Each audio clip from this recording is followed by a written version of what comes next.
What if you're analyzing a data model and the data you need isn't in the original model?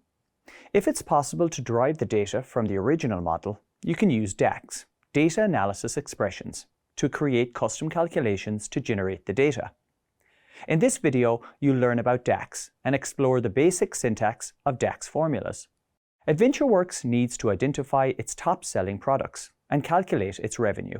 But these insights are beyond the scope of the original data model. They can only be generated by calculating the existing data. So, AdventureWorks must use DAX, or Data Analysis Expressions, to complete this task. Let's begin with an overview of DAX. DAX is a programming language used in Microsoft SQL Server Analysis Services, Power Pivot in Excel, and Power BI. It is a library of functions, operators, and constants used in formulas or expressions to create additional information about the data not present in the original data model. With DAX expressions, you can create custom calculations on data models to extract maximum information from your data to solve real-world problems. To master DAX, you need to understand its syntax, different data types, the operators, and how to refer to columns and tables using functions. Let's begin with the syntax. DAX usually computes values over columns in a table, so you need to know how to reference a column in a table. First, write the name of your new calculation. Then add the equal sign operator. Next, write the name of your DAX function, then parentheses that contain the logic of your formula. Write a table name enclosed in single quotes, followed by the column name enclosed in square brackets. Omit the table name if the reference column is on the same table. Let's demonstrate this using an example from AdventureWorks. The AdventureWorks sales table doesn't include any data that denotes the total number of products sold. The company could generate this data using DAX.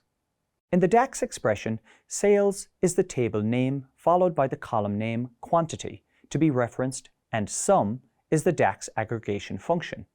Total products sold is the name of the new calculated column that holds the results of the calculation. When executed, this DAX formula adds a new column to the existing table that contains the required data. Next, let's review operators. DAX formulas rely on operators. There are many different types of operators. They can be used to perform arithmetic calculations, compare values, work with strings, or test conditions. Some commonly used operators in DAX include parentheses for grouping arguments, arithmetic operators for performing basic functions like addition and subtraction, and comparison operators for comparing values. DAX also uses logical operators to return true-false values, and concatenation operators to combine two or more values into a single string. AdventureWorks can use operators in a DAX formula to calculate its total revenue. In this example, the multiplication operator multiplies the unit price by the quantity to compute the total revenue. The parenthesis group the arguments of the expression, and the SUMX DAX function adds the arguments' values to calculate the total revenue.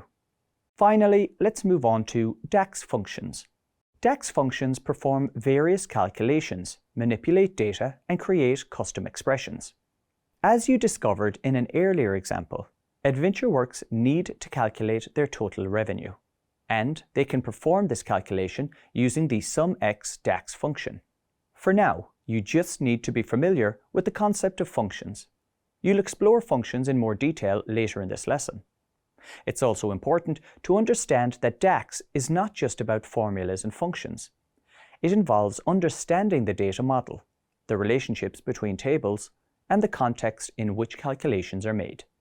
For instance, understanding how the tables relate to one another in AdventureWorks data model is crucial for creating meaningful calculations. There are several important aspects of a relationship that will help you to understand DAX. Tables connected via a relationship are not the same. They are either on one or many sides of the relationship. Columns used to build the relationship are the keys of the relationship.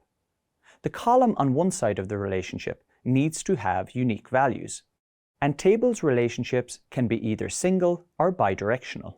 The direction of the relationship determines the direction of automatic filtering. Remember, mastering DAX requires practice. Start with simple formulas and gradually incorporate more complex functions and operators. And ensure you understand your data model and the relationships within it. As your comfort with DAX grows, so will your ability to turn data into meaningful insights. Eventually, you'll be able to unleash the full potential of your data using DAX and gain valuable insights for decision-making.